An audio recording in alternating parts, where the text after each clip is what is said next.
मोक्ष की कथा है भागवत। मृत्यु सुधारने की कला सिखाती भागवत। मरना कैसे चाहिए भागवत सुनो, जीना कैसे चाहिए रामायण सुनो। जीना कैसे चाहिए तो रामायण सुनो, मरना कैसे चाहिए तो भागवत सुनो, और गोविंद को पाना कैसे चाहिए तो गीता सुनो।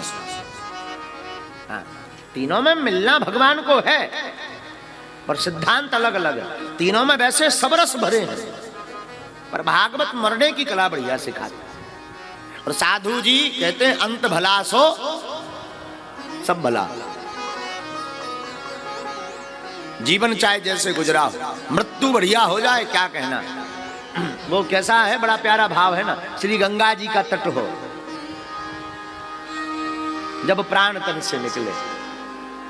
साधु जी जन्म कैसा हुआ खबर नहीं, हमारा तुम्हारा जीवन बीता कैसा खबर नहीं, लेकिन अब एक काम तुम जरूर करना, अपनी मौत को सुधारना, और मौत के समय गोविंद से कहना इतना तो करना स्वामी, जब प्राण तन से निकले। अब जो बीत गई सो बीत गई, अब जब प्राण निकले तो गोविंद नाम लेकर निकले।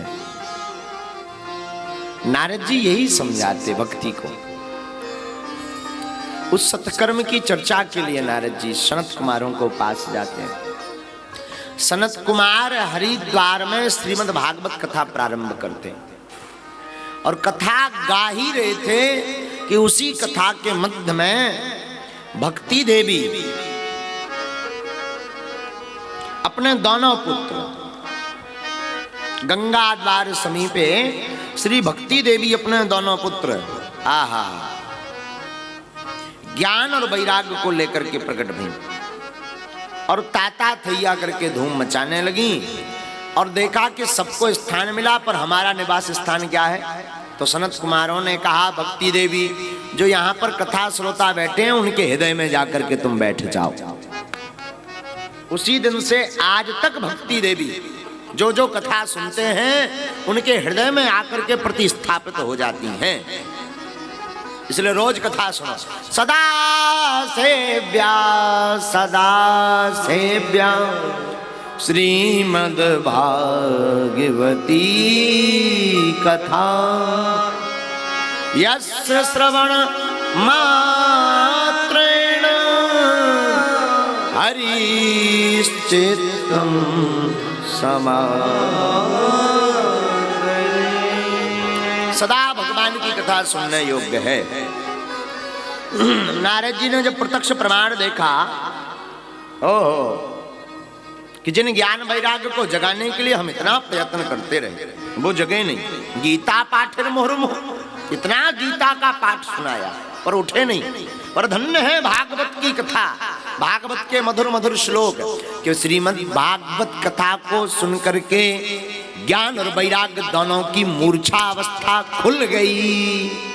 आहा, अब तो बड़े आनंदित हो गए नारायण जी। महाराज ये भागवत की कथा और क्या क्या करती, और भी बताओ ना। सनत कुमार बोले नारद जी भागवत की कथा बहुत कुछ करती। श्रीमद् भागवत की कथा ज्ञान वैराग्य की मूर्छा अवस्था तो जगाती ही है, भक्ति तो प्रदान करती ही है, परंतु जिसने जीवन भर पाप किए हो, पाप के अलावा कुछ ना किया हो, और धोखे से वो मर भी गया हो, और मरने के बाद भी अगर उसके नाम से भागवत की कथा का पाठ करवा दो तब भी उसका तरन तारण हो जाता है। ये करती है भागवत।